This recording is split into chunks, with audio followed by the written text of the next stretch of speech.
Nagbigay ng magkakahalong reaksyon ang mga fans sa social media matapos ang slam dunk contest sa NBA All-Star Weekend na ginanap sa Intuit Dome. Marami ang nagsabing kulang sa aliw at wow factor ang nasabing event. Hindi nalingid sa kaalaman ng marami na matagal nang hinahanap ang dating ningning ng signature event bago ang All-Star Game. Sa kabila ng panalo ni Miami Heat forward Keisha Johnson, hindi umano napaindak ang crowd at netizens sa ipinakitang performances ng apat na kalahok. Dahil dito, umabot ang diskusyon sa programang First Take ng ESPN kung saan tahasang itinuro ni Stephen A. Smith ang isang hindi naman sumaling personalidad na si LeBron James. Dapat nga daw nasisisihin si LeBron James, ani ni Smith. Ayon sa kanya, kahit kinikilala niya ang kadakilaan ng superstar, naniniwala siyang nakasama sa image ng contest ang hindi nito pagsali noon. Para kay Smith, malaking bagay sana kung minsan ay lumahok si James. Lalo't madalas itong magpakitang gilas sa warm-ups at minsan pang nagbiro na sasali siya.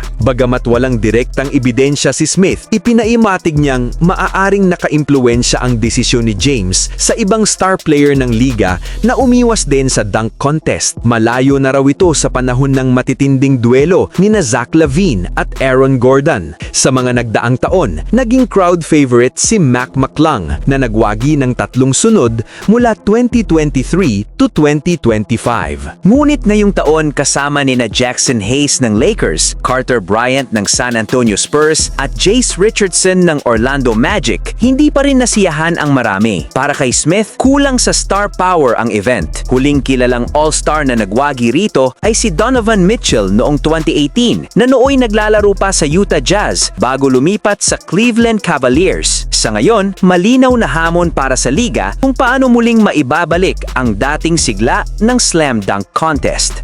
Samantala, sa kabila ng pagiging kumpleto ng 15-man lineup ng Los Angeles Lakers matapos nilang papirmahin si Kobe Bufkin, tila hindi pa rin ito sapat ayon sa ilang NBA analysts. Para sa kanila, may puwang pa para sa pag-upgrade ng roster, lalo na kung magdedesisyon ng koponan na i-waive ang isa kina Chris Manon o Nick Smith Jr. Malinaw umano na kailanan pang palakasin ng Lakers ang kanilang frontcourt, hindi kasi naging consistent ang ipinapakita ni DeAndre Ayton sa mga nagdaang laro. Sa ilang pagkakataon, kapansin-pansin ang kakulangan sa depensa at rebounding sa loob. Sa kabilang banda, mas naging epektibo pa si Jackson Hayes. Kahit limitado ang kanyang minuto, dala ang kanyang energy at rim protection. Dahil dito, may rekomendasyon ng isang analyst na pagtuunan ng pansin ng Lakers ang buyout market. Isa sa mga nabanggit na maaring target ay si Chris Boucher na kasalukuyang free agent. May average itong 8.7 points at 5.1